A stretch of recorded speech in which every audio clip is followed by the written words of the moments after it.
We're going to take a look at scientific notation. So I'm on page 21 of your notes. So let's go ahead and get started. We're going to go ahead and look at that same topic of scientific notation. So let me try to type that in. There we go.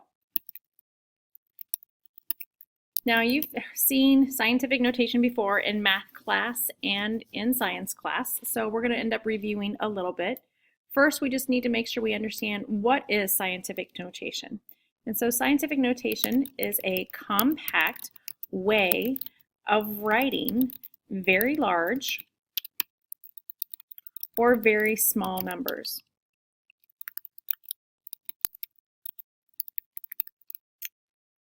It's frequently used by scientists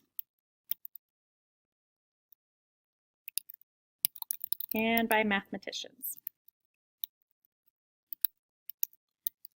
Scientific notation uses all the rules that we know about exponents, with some little caveats that is special to scientific notation. So in example 1 and 2 here, they're just going through some basic ideas. So it says the minimum distance from the Earth to Mars is approximately 284,000 miles. Write this number in scientific notation. Currently right here is right there is the decimal place. And so what we normally do is our scientific notation has just one significant number. So I've had to move 3, 4, 5 times before I have just one significant number other than a significant zero to be in its spot. So its scientific notation would be 2.84, and then scientific notation uses the little x as multiplication. So I'm going to allow you to use that little x again. Notice how I'm trying to make it a little bit smaller, floating in the air, so it looks like a multiplication sign, times, and then since we're representing a very large number, we're going to put that 5 movements of the decimal as a positive 5 exponent. In example 2 says in 2004, Indonesian earthquakes slowed the rotation of the Earth, making the length of the day 0.000000268 seconds shorter. So this is a very small number, so normally we would want to write that in scientific notation. So we're going to move it 1, 2, 3, 4, 5, 6 times before we're in between two significant numbers here. And so I would write 2 point, and then I know the 6 and the 8 are significant digits afterwards that I need to show, times, and then I would put 10 to the negative 6. A negative exponent because we're talking about a very small number.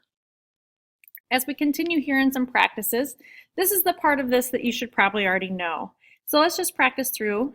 Again, here is my decimal. If I take a look, I've got a very large number, so I know that I'm going to end up moving this 7 times before I have my decimal in between the 7 and the 5.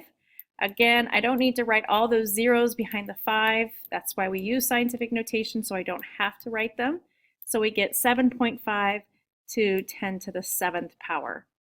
Unlike here on number 2, again, it's not a really large number, but it is a larger number. And so we'd move our decimal place 2 times. In this case, I do need to show all the other digits because the 8 is significant enough. It still needs to be shown, right? And then it would be a movement of 2 decimal places, so it would be 10 to the 2nd. In this case, we want to have our decimal place here between the 9 and the 0, so then that would put it at 9.07, and then times 10, and it looks like we're going to have to move that 5 times. As we look at numbers 4, 5, and 6, these are representing very small numbers, and so in this case, I'm going to need to put my decimal here before it's in between 2 non-zero numbers or significant digits. So that's 8.52. If you count, it looks like I'm moving 3 places to the right, and I'm representing a very small number, so I'm going to be a negative 3. In this case, I just want to end up moving my significant digit here, or excuse me, my decimal here, so I have the digit 4 on the left of the decimal. In this particular case, scientific notation does require us to put that 0 there as a placeholder so that our decimal is between two significant numbers. And then I had to move it twice to get it from where it was to my current location, and it represents a very small number, so I know I'm going to be a -2. In this case, number 6, I'm going to want it between the 6 and the 1. That'll give me just one digit left of the decimal. And then my 1, it looks like if I do a count, I'm going to have to move it 6 times, and it's a really small number, so that's -6. Likewise, the other direction, if you're given scientific notation and you want to put it into standard form, you're going to move your decimal. So a +2 means I'm representing a very large number, so I know that I'm going to want to move that 2 places so that it makes a larger number of 254. In the next case, I'm going 5. I know that I'll move it 1 place if I go ahead and do my 9 and my 1, but I still need to move it to get a total of 5, so I'm going to have to put on 4 zeros on the back so that I could have moved it that 5 times. Double check here, 1, 2, 3, 4, 5. Now that I have this really large number, I'll put in my commas so I know it's 910,000. In this particular case here, I've got my 1, 1, and my 4. I know I'm representing a large number because I have a large 3 here. So I'm going to go 1, 2, and then I know I need to put at least one more 0 on there to get to 3. Again, go back through, and I'll put in my comma, 1,140. The number 10, 11, and 12, I can see that I'm representing very small numbers because I'm using negative exponents. So that means I know I need to get to smaller than what I'm showed here, so I know I want to move that 2 places. Since I'm going to move it 2 places, I already have the 6, and I'm going to have another 0 so to make it 2 places. Don't forget about that 7 that was on the end. So 1, 2, here would be my decimal. In standard form, we should always put that placeholder there in the 1s so that we know our decimal's between 2 numbers. That's why we have decimals. And so here is our standard form of it.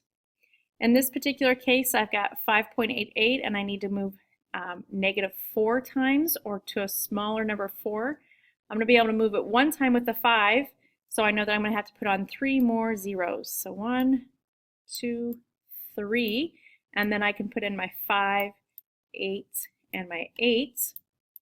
I'll not forget to put in that decimal, and remember that we should go ahead and put that placeholder there for the whole number so we can see that the decimal is between 2 numbers.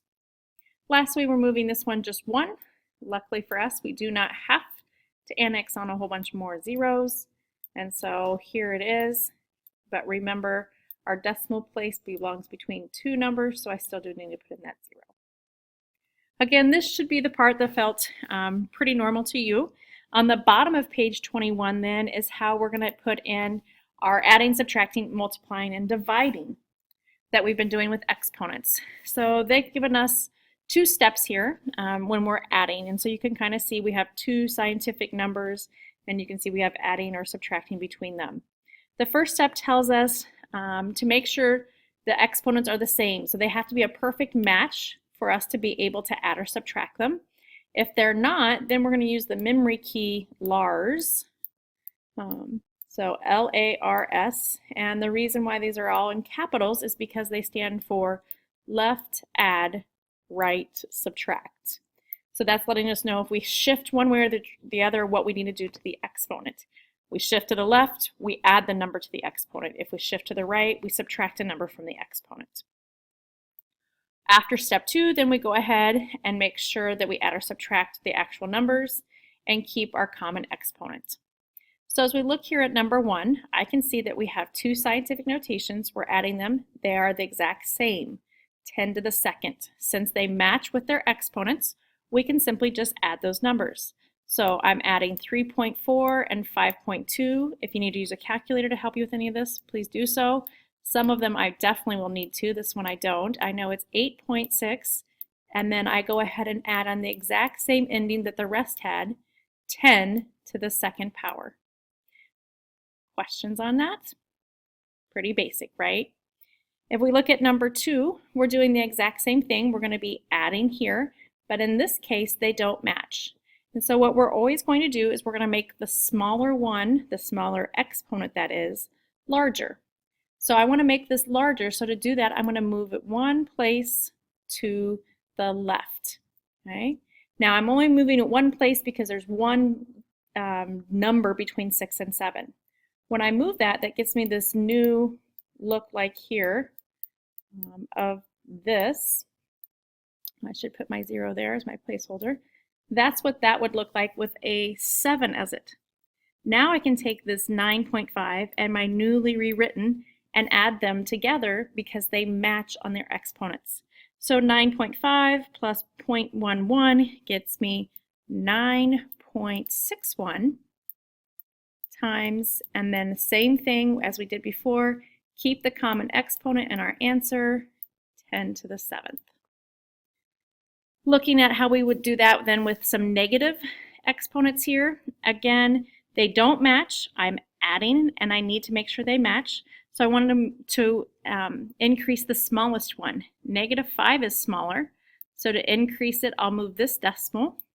Notice that I only need to increase it by 1 because there's one digit or one number between -4 and -5, which means as a rewrite, that would be 0.318 times 10 to the -4. Now that these match, I can simply then add them. These two add together.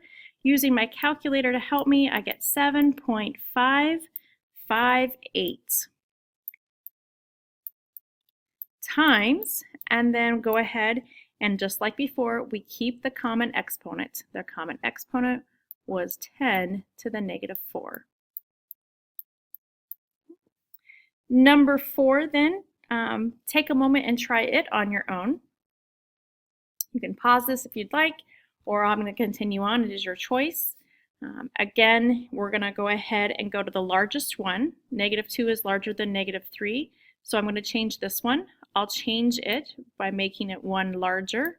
That would make this into a 0.680 times x to the -2 plus, and then we would just go ahead and add the same thing. So here's the same number. These are alike. So I'll add them together and we get 3.38 and then times 10 to the -2. I'm now going to be at the top of page 22 in your notes. On page 22, we're doing the exact same thing. We're doing some adding and subtracting. Because I think you're getting the hang of this, I'm going to go ahead and put in, just look at the odds parts of the notes. So here we go, looking at just the odds. I know that I'm adding. I need to know that they have the same exponents. 8 and 7 do not match as exponents, so I'm going to go to the larger one. That would be the 8, which means I need to increase this by 1. To increase by 1, I move to the left one. Therefore, I'd have 0.42 times no longer 10 to the 7th, but 10 to the 8th. Now that they're the same, I can go ahead and add these together, and we get 2.96 times 10 to the 8th. Even though you think you might be getting this, make sure that you pay attention here, as there's a couple of them that might be a little tricky for you. If not, go ahead and stop it, try them, and then just fast forward through and see if you got the correct answers. Number 7, they do match already, so there's no need to change those. And so we simply need to subtract them. So 8.17 minus 2.6, using my calculator to help me, I get 5.57 times 10 to the 4th power. And again, our matching answer to the matching exponents. And number 5, we're subtracting this time. Our exponents don't match. 12 is the larger one, so I know that I need to change this one to 11. To make an exponent larger, I'm going to move to the left. That's where the Lars helps us. Remember that it stands for left add, right subtract. So I wanted to add this to make it 12, so that's why I'm moving to the left. And that gets me 0.93 times 10 to the 12th. In this case, then, they'll match, so I can go ahead and subtract them. We subtract and we get 4.02 0.09